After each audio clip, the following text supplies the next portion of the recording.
No, we're very grateful for the Wittmeiers. And I'm probably jumping ahead a little bit, but they know what family's all about. They have more than one child, more than two, more than three, more than four. They have 5 children. And they said that's it. And a dog, right? Yes. And a dog. So they know what they're talking about. They're still a young family, but we've been privileged to be good friends with them for quite a few years, and so we know some of the challenges that they have faced. And they might look all perfect up here, but they have walked through some deep waters, and we're going to talk a little bit about that in a bit. But we're just so thankful that they agreed to come. And so we're going to do this a little bit like we did in October. We're going to ask them a few questions. Interject, am I skipping over something important? Beth came from a large family, I should say. How many siblings? 6 sisters. 6? Is 6 your mic sisters. on? I think it's on. It should be good. It is There we go. Just keep Okay. talking and we'll get you. Yeah, they'll find you. So 6 sisters, if you didn't hear that. And I know he talked about bathrooms this morning, but how many bathrooms in your house? We had 1. So there, she's lived through a lot right there. 6 sisters, 1 bathroom. And Pastor Mike, you grew up with 1 sibling? I had 1 sister, yes, and had 3 foster brothers for a period of time as well. Okay. So mom and dad took them in. So before marriage, did you talk about how many children you wanted to have? She laughs. I wanted a boy and a girl. That's it. Well, you got that and more. She was just way too attractive to let that stop at that. Actually, that's not what happened. But if you want the real story, I'll tell you. Well, we I got pregnant. And it was our first anniversary. We had that first before we got pregnant, but anyway, we were on a, and I remember going to the doctor because I wasn't feeling well. And I said, "What is wrong?" And he goes, "Well, what's your symptoms and everything?" And I said, "This is what's going on." "Well, I believe, ma'am, you're pregnant." And I go, "There's no way." I said, "I've been on the pill, and there's no way I'm pregnant."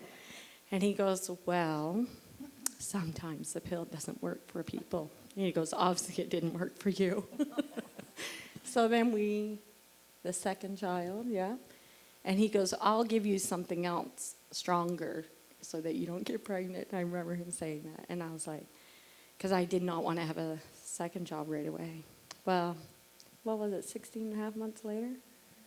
And there it was again. So then my doctor looked at me and he goes, "You know what, you're one of those 99% women that nothing is going to work." So he goes, "You might as well just give up now." So there we go. That's how the rest happened. So I'm going to ask one more question, and then I'm going to let my hubby interject here. But tell us your love story, what you want to tell, how you met, and maybe include in that, because we have some single people here who are not married yet, maybe some things you were looking for in a mate, things that you should think about when you're looking for a mate. Whoever wants to talk about that. She's laughing because she knows that this is going to be a good story. So I saw her, she saw me, and we weren't interested in each other at all. We met at Northeast Christian College and did not date a single day while we were in Northeast Christian College. She is very proud of saying, "I didn't date him until after we graduated." That was her, that she's very proud of that. I'm not sure why she's proud of that. But nonetheless, we went through other relationships. We were both engaged to other people at a time. And then those relationships didn't work out, and now we're together. That's how it works out. The thing that brought us together was that we realized that we could work well together. We had commonalities in purpose, and that that is really everything that drew us together. When we started working together, I started noticing that I might be able to do a life with this person, and I'm not sure why she's with me, but nonetheless, hopefully she doesn't figure out anything else. I've just convinced her for 20 years now to stick with me, and maybe eventually I'll do enough to deserve having such a wonderful lady as her in my life. So, but no, that was really the essence of it. We could work together, and it didn't hurt that we were attracted to each other as well. I'll tell you the real truth. I couldn't stand him. I said I would never end up with him, and I told everybody that.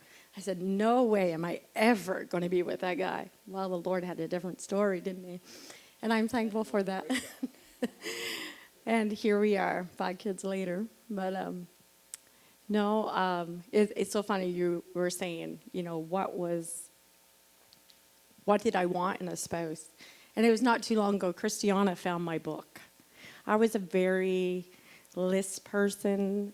This is what I want in life. This is everything. So she came across this book, and she was reading it. And she goes, Mom, this is what you wanted in a guy?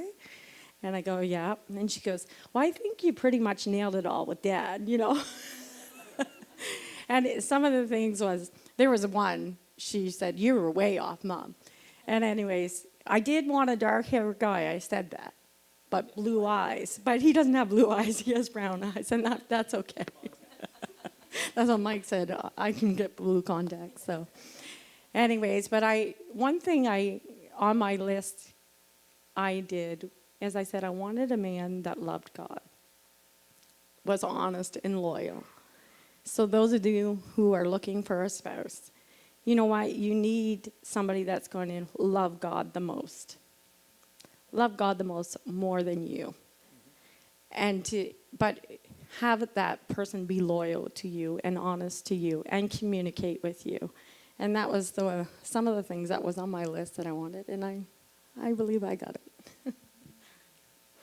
I heard a quote, I read a quote actually, I just wanted to interject, that said, a successful marriage works best when each person feels like they got the better deal. And I think that's absolutely true. I 100% believe I got the best deal in our marriage. And I think when you have that attitude, you will have a successful marriage. I'm supposed to respond to that. She just did that. Go ahead. I mean with the list. No, I would absolutely agree. Some of this whole dynamic is, we're working with different dynamics in relationships, with couples. You're working with different dynamics in personality. And when you come across that person, I mentioned, we were talking a little bit about love in the sermon this morning. And I had mentioned that love is kind of like attraction brings you together, but then love becomes that moment when you realize, not only do I want to do life with this person, I'm not sure that I can do life without them. I'm not sure that I can do life without this person. Not because of anything that I gain. I'm the winner in this. I'm confident of that. To respond to Kathy's comment about secretly believing that you got the better end of the deal, I believe that that's true. But when you begin to work in harmony together and realize that this person complements the needs that I have in my life, they complement the lack that I have. Kathy was organized, I was disorganized. Kathy was a memory like a steel trap. I had to force feed material into my brain, hoping it would stay long enough to, and then just, she is not mechanical at all. Like Kathy can't walk from, Kathy's not athletic at all. She can't walk from the front door to the car if there's a little bit of ice on the ground. She's got her arm out. She's got, she needs the balance beam holding, and I sanded the driveway this afternoon again because it's better than somebody going down. But I just know that about her. So there's different giftings and talents, and maybe in my early years I thought I was going to have somebody that would play sports or something. Well,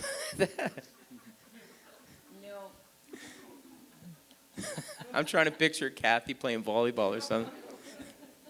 The only time that the closest Kathy got to the gym was over here at AGMS when we were in Bible college. She would come to watch people play sports, and she got injured just doing that. She got, no matter where she was in the room, we'd laugh because I had to have 3 root canals because I watch soccer. So I don't do sports. Anyhow, long story short, those ideals or ideas, I don't know. I can't imagine. I was just trying to do the math. 5 girls in a home, or how many girls? 4 girls? No, that's your home, but you were growing up. 6. 6 girls. Yeah. You guys had it honed. You had that blade honed pretty well about what you wanted in a husband. I'm sure you had that. Did everybody have a book or just you? Just me. Okay. That's not a bad thing. But I'm saying that it is great when you realize that God has put you together. And anybody around here that gets to know the staff at all knows that on a staff level, we work together. Our needs are complemented by the abilities of those around us.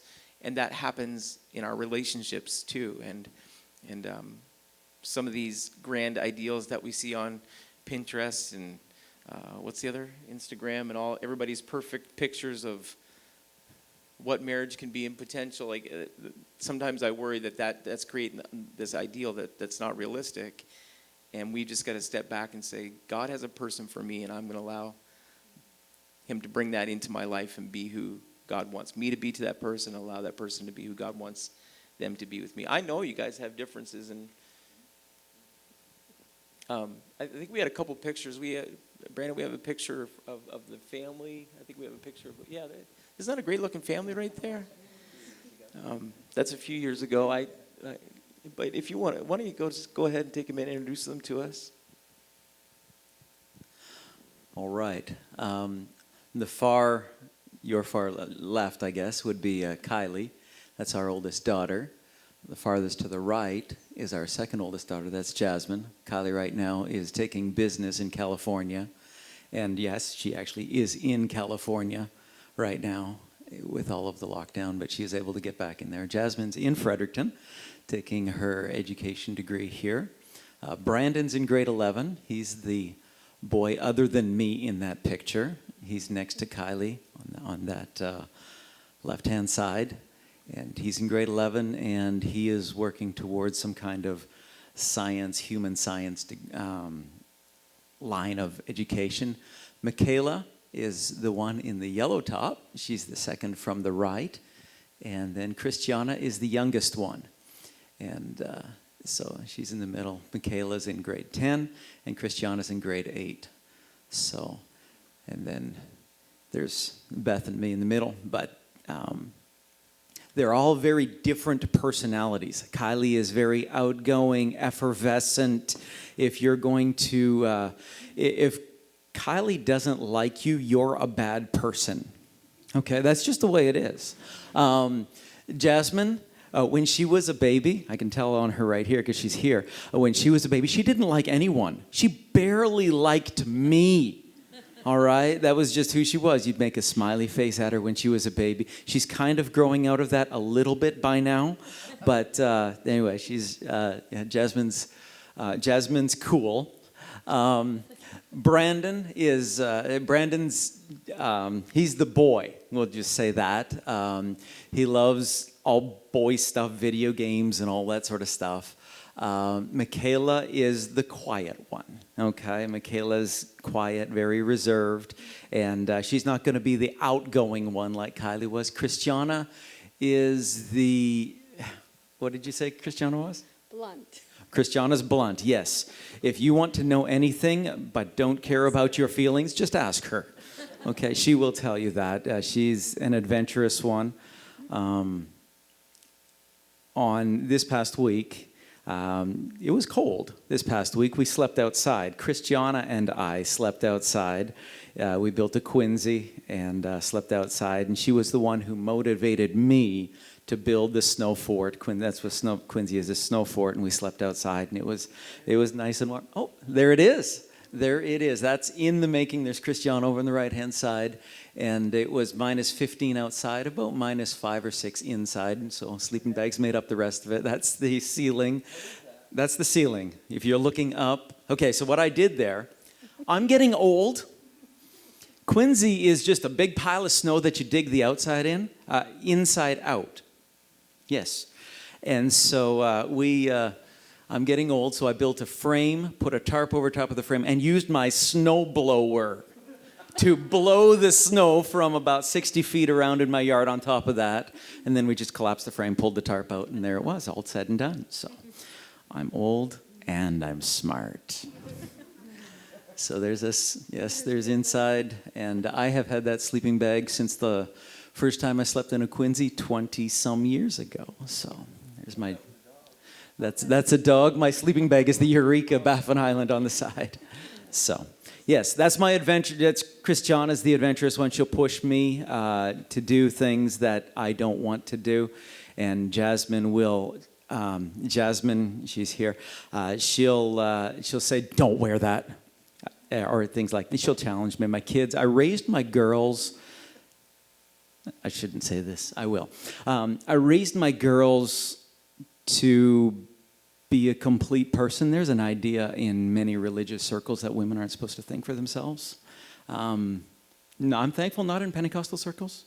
Women have always been a part of leadership within Pentecostal circles, and I believe that we are complete people.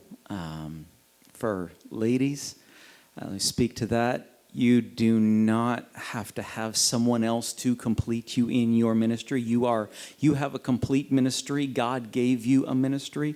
Men, God gave you a ministry. You don't need, someone else to make it. Now, two ministries need to work together. But if you're going to be a complete home, your ministries need to coincide. But when we raised our kids, we raised them to find their purpose for God, in God, for themselves. And each one of them are different personalities. And God will bring other people into their lives to complement and make that grow. But nonetheless, you are not half a person. You are not half a person. You are a complete person. These two complete people shall become one. In your walk with God, you're a complete person. He or she is a complete person. That person comes together with you, and two become one. But your fulfillment of that purpose is something that we've always taught our kids that, and I think that comes from this lady right here. She's a very strong-willed person.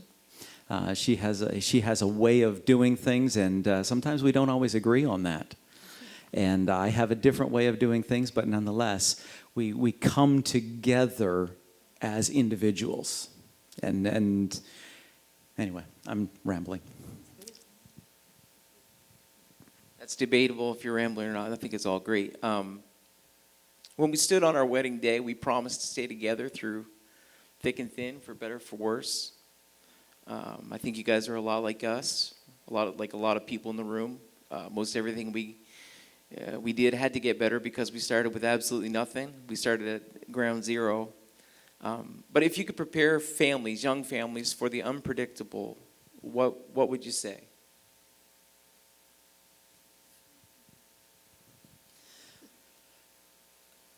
Life happens.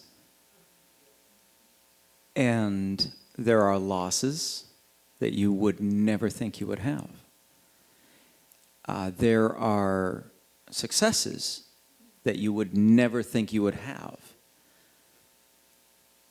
And if life was just predictable, then we would never have to develop faith in the midst of loss, and we would never give God glory in the midst of credit, because then it would all be happening according to our plan. We would, in essence, be God in our life. It's the unpredictability of life that makes us either dependent on God or giving God glory. And really, it shouldn't be either or. It should be both and.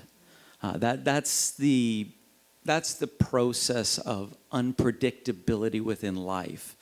And some of the things that I've gone through looking back on is I'm glad I didn't know I was going to have to face those things. I'm glad I didn't know I would have to face those things. But looking back on them, I also, like, I wish they didn't happen, but thank God for what they brought into my life. And those are the things that we have lots of stories like that, and everybody has stories like that. You all have stories like that.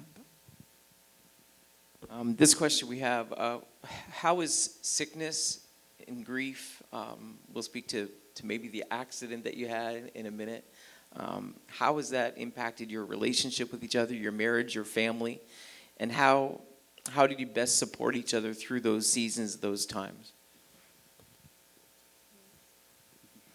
I know I have faced a lot of sickness within my body. And I'm trying to think how many years ago it was cancer. It's been over 10. It was here. It was here when I first got diagnosed.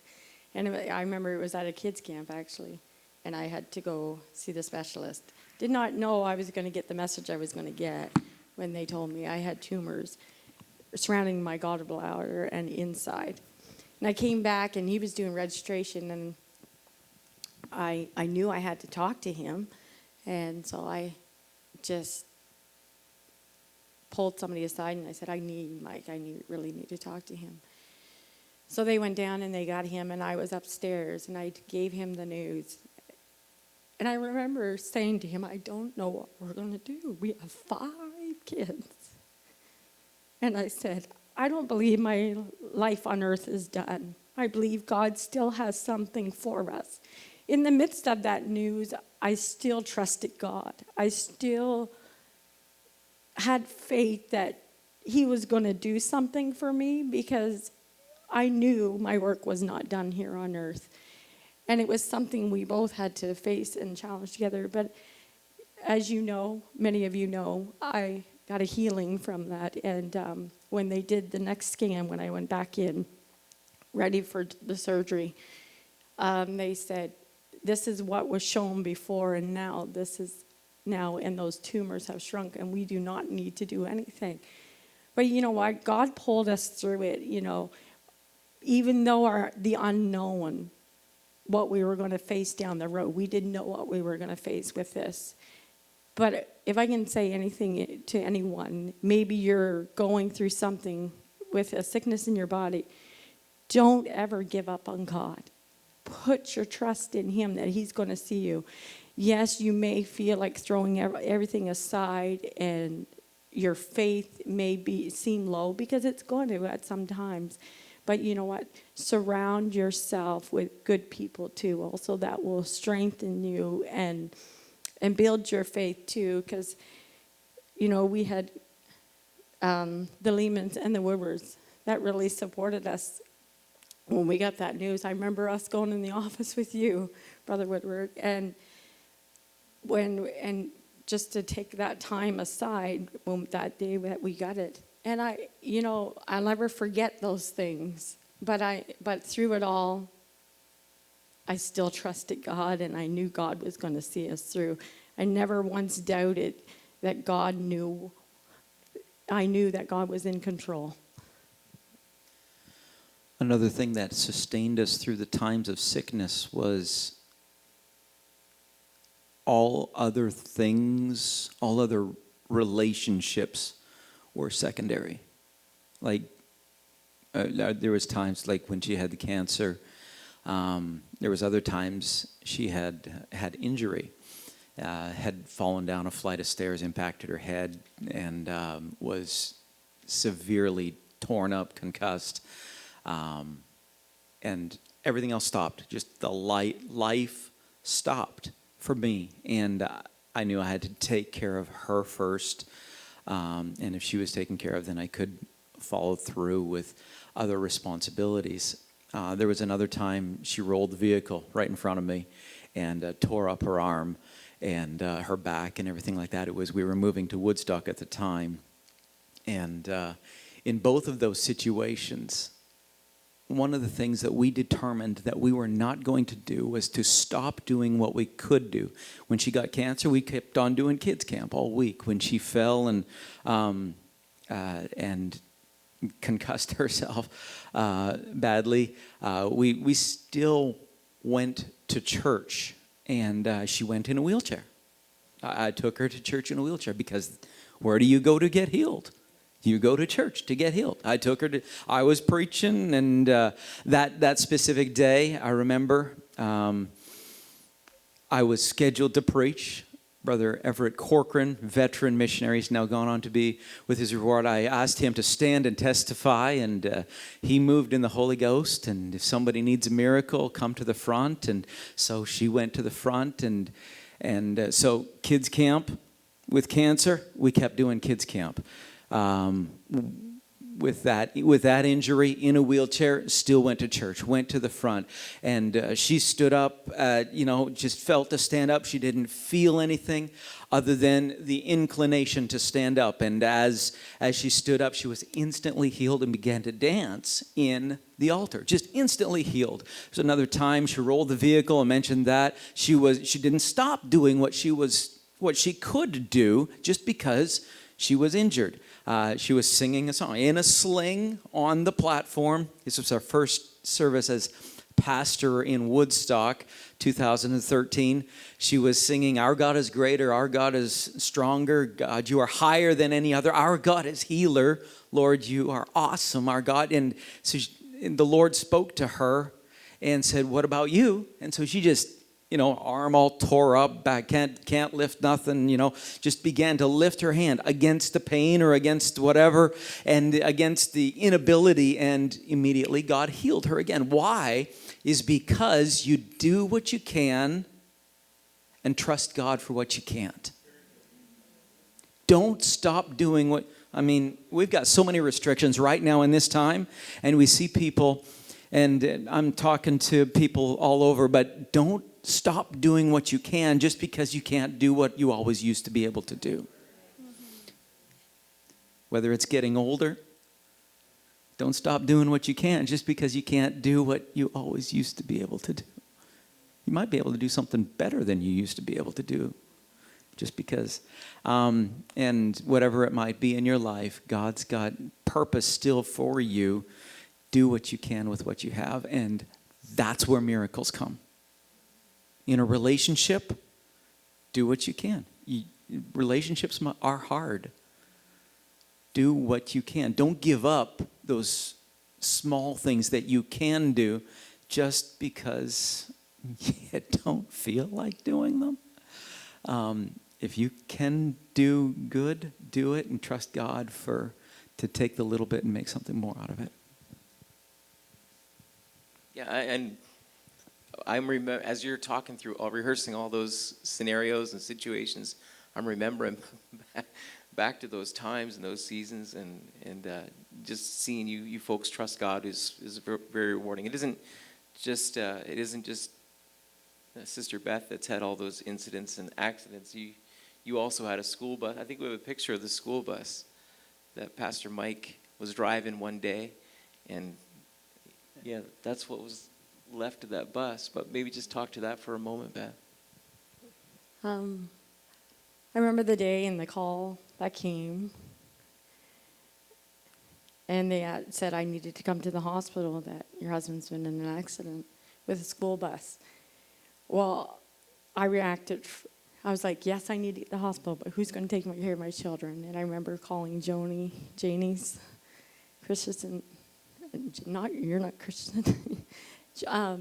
Joni Christensen, her sister. And I said, this is what's happened. And they automatically said, don't worry about the kids. You go. And I went to the hospital, and the police met me. And he said, you can't go in yet. I need to prepare you for what you're going to face. And I came into the hospital, and he said, this is what happened. But your husband, his memory, nothing. He doesn't know anyone. So I'm just preparing you that this is what you're probably going to face when you go in to see him. And he was right. I walked in. He didn't know who I was.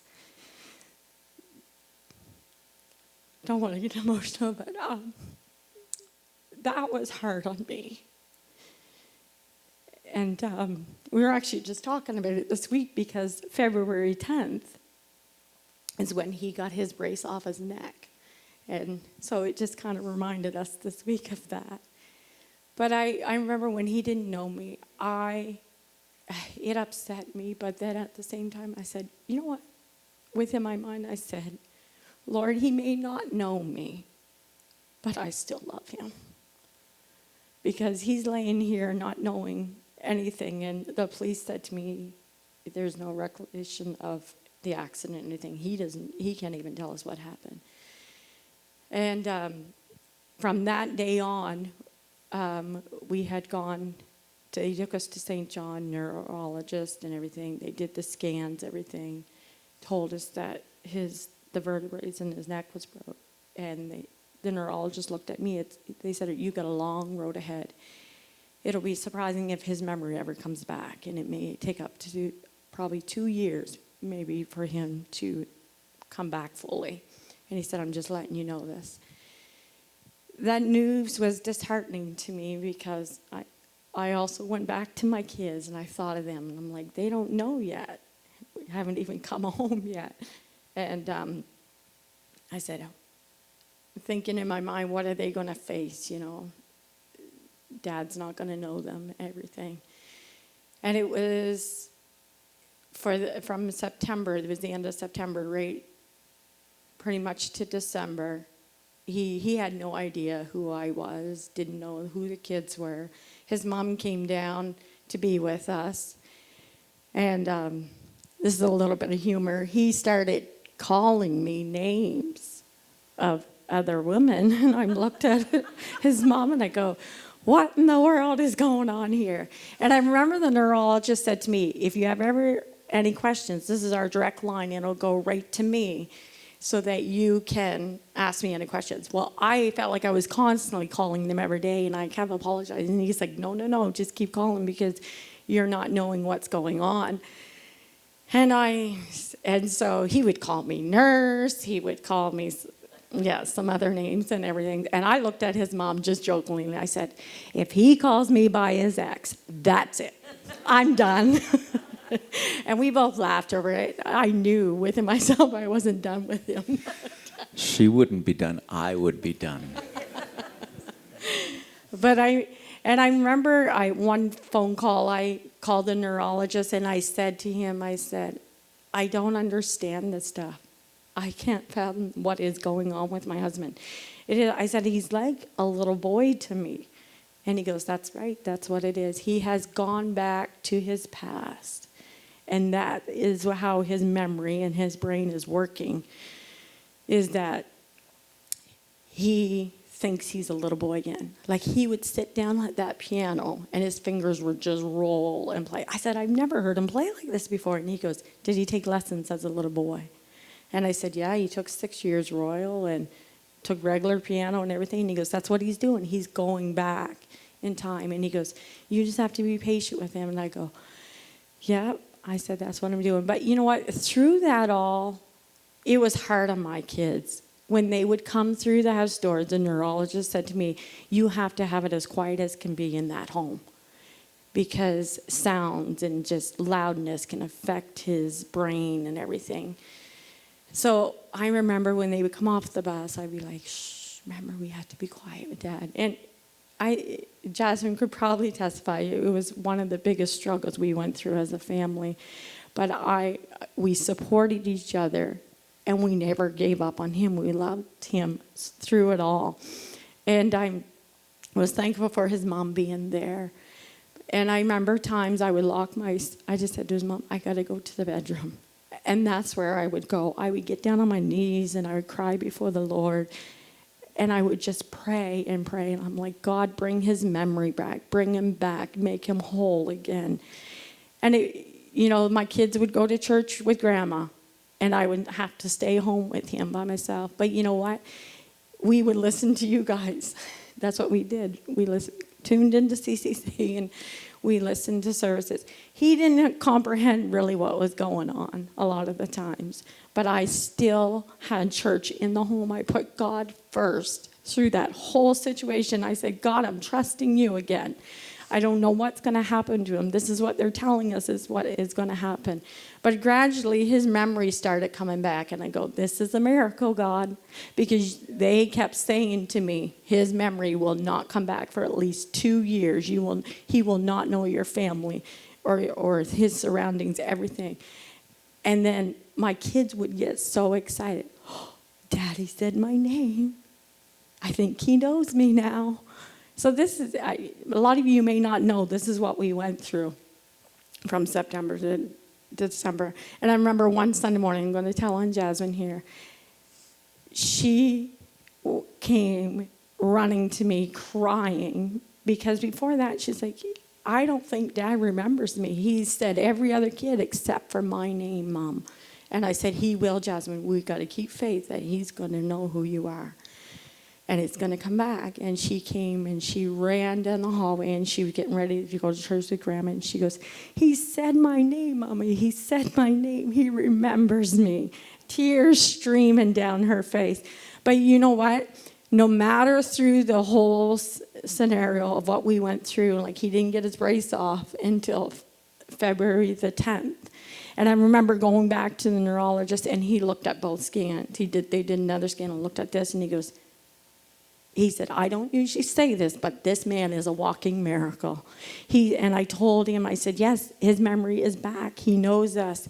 And Mike's first, he said he would not be able to preach. This is what they told us too. Not be able to preach at all for about a year or so. And he goes, not even at that. He goes, I don't even think that your husband will be back in the pulpit. December 28th, he did his first Bible study. And then he gradually got back into preaching one Sunday at a time, but a service at a time. But he did gradually get back. And he's a walking miracle today. And they looked at the scans when they did it in February, and he said, this is a scan here, and this is a scan here, and this should not be, he said. But you know what? Through it all, like I said, I just trusted God. I poured myself out to God. I just prayed continually for him and for our family. And you know what? If I can say one thing, it was probably the most difficult thing for me because he could not support me through that. I had to support myself and my kids through that whole thing because he had no memory. He had no knowledge of anything that was going on. But you know what? The biggest support was God. Through it all, he never failed me and my family through that circumstance.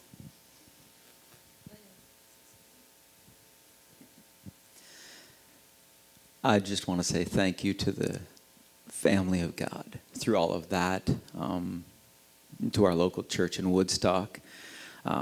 They continued to support us through all of that.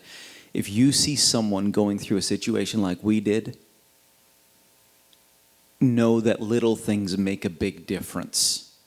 You can save a marriage by saying to someone like, hey, listen, I'll take the kids. You just spend some time with that person. Because when a spouse is weak, the enemy preys on weakness. The enemy preys on weakness. And so whether it was other ministers that would help us or friends that would come along and help us with the children or with the church, whatever it may have been, do not underestimate the power of little things when you stand by someone. You don't know the words to say. Listen, there are no words to say. It's okay to say words that you don't know what to say. It's just kind things done can save a marriage. I just wanted to pause for a minute. We do have another question we wanted to address, but I feel like there may be someone here tonight who needs to grab a hold of that hope. We all walk through difficult seasons in life, and every person here, I'm sure, has been affected in some way or another in the last year by something very painful, and maybe you're still struggling tonight. But if we could just pause, because I can feel the Lord here. If we could just lift our hands, I believe that God wants to strengthen somebody tonight just by being in his presence. There is hope for your situation. You don't have to stay in your painful season. You don't have to stay in your challenging circumstance. God has a solution for you, and God has help for you. And sometimes in your darkest night, like Beth mentioned, all you can do is hold on. But if you can hold on to that unchanging hand, God will see you through. Could we just lift our hands for a moment and respond to his presence? Jesus, we're so thankful, God, for your sweet presence that's here. You are so faithful, Jesus. You are so faithful. And God, even though sometimes things don't turn out like we planned, and we walk through things we never could have anticipated, Jesus, you promised you would never leave us or forsake us. And I pray, God, in your presence tonight, that you would strengthen your people. God, strengthen that couple who is facing a challenging situation, that physical need, Jesus, that financial need, whatever it is. God, we know that you are with us, and I pray that you would give us that tenacity, that determination, God, to hold on to you tighter than we ever have before. And we believe, we declare it, we know that you will see us through. God, there is hope to be found in our hard places. God, you are with us, and we're so thankful for that. Strengthen your people, Jesus, we pray.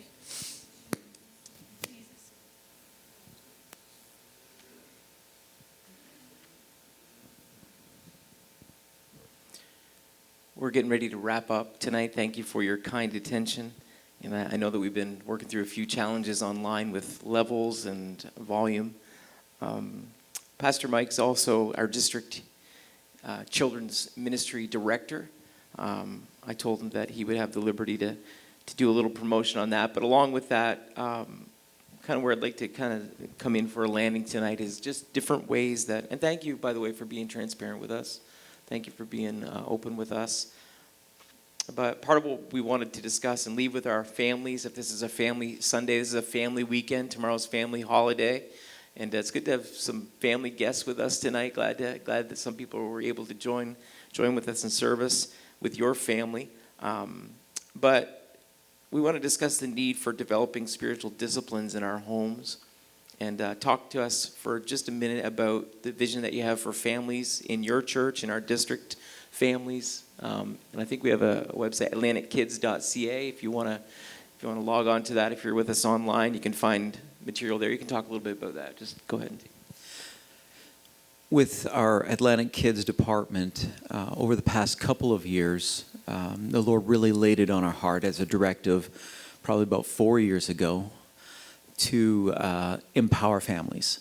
Family members are the most influential people in children's lives. Parents are the most, now there's lots of other things that vie for their attention, but parents are the most influential people in the lives of the children. And so we, over the past couple of years, have just equipped churches.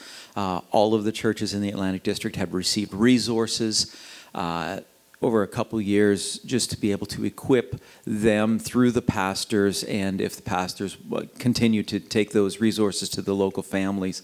Within our local assembly, my job as pastor is to equip and to equip families, and every family situation is different. Do not try to, well, the Bible says comparing yourselves among yourselves is not a wise thing to do. So know your family situation and deal with your family situation. Learn from the successes of others, learn from the failures of others, but there's many resources that are good, that are available. Again, atlantickids.ca, there's a link right on the front page. Family resources that are there to be able to develop those disciplines within your own local family. Dinner tables are a great place to discuss things. Again, I talked about children with differing mindsets, and I raised them to be able to voice their opinion even when it differs with mine. That's how I was raised. I was raised to be able to stand on my own, and my father and I had many, many debates, and he enjoyed doing that, and I enjoyed doing that with my kids. But when we can develop that ability to ask questions without fear of reprisal, just to be able to ask and to know and to desire. Let your family be a place that is safe to learn, safe to grow, safe to develop, and whether it be praying together, studying together, making it a safe place to ask questions and to learn together. That's an important thing. I will say that there is curricula that is coming out brand new this year. I hope I'm not breaking news that's not supposed to be told yet. But new curricula coming out, replacing Word of Flame, God's Word for Life. It's creating an entire family devotional process, connecting in with curricula that's taught in a Sunday school or a children's ministry on a midweek with a family. It's all being connected together because I believe that the church needs to flow seamlessly into the home, and the home needs to flow seamlessly into the church. It's a part of how God made the family of God. He calls it a family. Nonetheless, we sometimes like to separate those things and say, well, the church is going to teach my kids, and they can ask those questions of the children's ministry team. No, parents, train up a child in the way they should go. Equip yourself to train up a child. And that is one of the things that we have over the past number of years. We have actually a member of our Atlantic Kids team that is designated as our family ministries coordinator, Brother Jeff Tracy, for all of the pastors in the Atlantic District. They're at pastor's disposal. How do I help and he has experience in counseling, much smarter than me, and all of those things. So I just bring people who are smarter than me on. That's a resource that we as a department are enabling for the churches in the district. Thank you, Pastor Mike. Would you give this couple, this family, these folks a hand tonight? Thank you for being with us. If you have an electronic device and you are a couple, dating couple or a married couple, go ahead and grab that, because I want to give everybody equal opportunity. We're getting ready to end, but we have this gift to give away, and we're trying to think of ways to be fair with everybody that may be in the room and then people that are with us online. But if you're a couple and you want this gift, I think I see a gift card in there for maybe a dinner out together. I see some chocolates.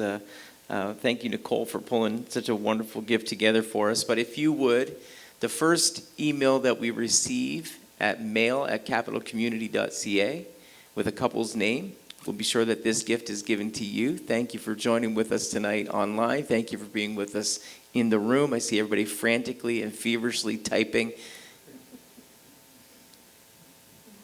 Thank you for joining with us. I'm just probably the odd guy in the room. Like Pastor Mike said, you pull smart people around you and they make you look better than you are. But I am left with a couple of questions tonight. One is, do you still play Royal Conservatory music on the piano? Not as often as I should. I can, but it doesn't sound as good as it used to. Because that would be something that would be worth hearing. And no, I won't say the next one, but anyhow. Well, insurance rates. I'm thinking the number of times that I heard about you rolling cars, going off the road. Sorry, that's just the way my brain works. Anyhow, would you give them a great hand? Aren't you glad that they're with us tonight? Thank you all for being with us in service. Why don't we stand together? And we'll get a hold of the first response to that the winner of the gift tonight. Kathy, you can help us on the piano and just give us a little mood music. I did feel the presence of the Lord tonight, and I did feel courage that came from this couple, and encouragement that came through them to all of us tonight. Thank you for working with us on a different format. Thank you for working with us online, tech team, folks with us that have gathered together for service. It's been a powerful night tonight, and I think that God is helping us. And I believe in the family. I believe in all of you. Strong families build strong churches. Strong families build strong churches. And we need a strong church in this day and this age. So we thank you all for being with us tonight. I wonder if you just pray together with me. God, we are so grateful, God, for this divine design that you placed called the home. God, I thank you for the model and the example of this couple.